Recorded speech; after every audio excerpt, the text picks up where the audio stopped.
Hey YouTube，今日要講下中小學教師荒唐實錄，一日俾校長觀塘3次，我哋死未啊？咁作為最前線嘅教師啦，咁我哋經歷啦，想分享一下。咁想問各位同學啦，有冇試過啊？一日啊俾校長突擊觀課3次，即係忽然之間你上緊堂嘅時候咧，佢推門入嚟你班房坐低聽你講書啦，跟住咧仲要連你開會都要跟住你，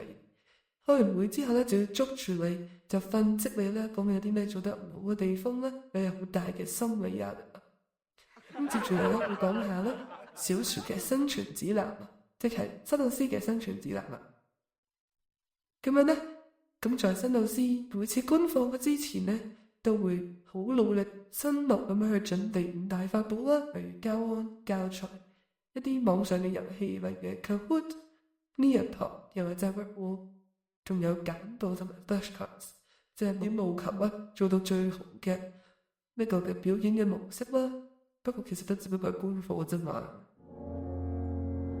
不過咧，但係每次觀課之後咧，嗰啲校長都係唔滿意嘅，就會咧老作話學生嘅家長成日投訴上你堂學唔到嘢完全係你教學有問題啊！甚至乎咧佢會話：哎呀，不過咧學生 A 咧，佢識嗰啲英文唔係因為你啊，係因為屋企人幫啫。跟住仲要叫你而家即刻咧叫啲學生寫手冊，聽日咧留低啲學生補課。甚至乎咧佢話：我真係好唔滿意你啲教學表現咯！啲學生分唔到左同右，你即刻同我再安排俾我搬課嘅日子啊！如果唔係我會攞住部電話或者 iPad 當住全班嘅面影低你所有教學嘅內容。咁好辛苦地由學期頭嘅第一次搬課，跟住捱去到學期中嘅第6次搬課。咁校長咧帶住副校長、科主任就嚟搬課嘅時候咧。我就諗住做個實驗，就係咧全程咧就進行呢個進展性評估考試，甚至乎因為咧我已經辭咗職啦，我就叫你唔好再嚟觀課啦。咁好明顯呢個結果就係令到校長跌個扎扎跳啦。佢話只要你一日喺學校，我都要嚟觀課，觀到你正式辭職嗰日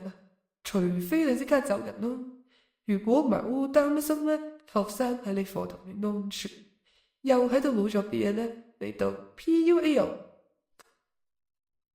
咁所以我覺得喺呢個咁荒誕嘅教育界生存咧，就係唔好咁認真，認真就輸啦。仲要我喺呢間學校開會嘅時候，我覺得好科幻嘅咧就係佢話呢個星期日係家長教師旅行日請各位老師咧就要交300蚊嘅費用，心諗星期六仲要返工，而且又要出錢又要出力去應酬班家長，咁嘅同時仲要返工，真係好辛苦。所以咧呢個就係我嘅教學嘅心得。接住落嚟咧，之後都會講下破解一下教界荒謬，就有啲咩咁荒誕嘅嘢咧？期待一下啦！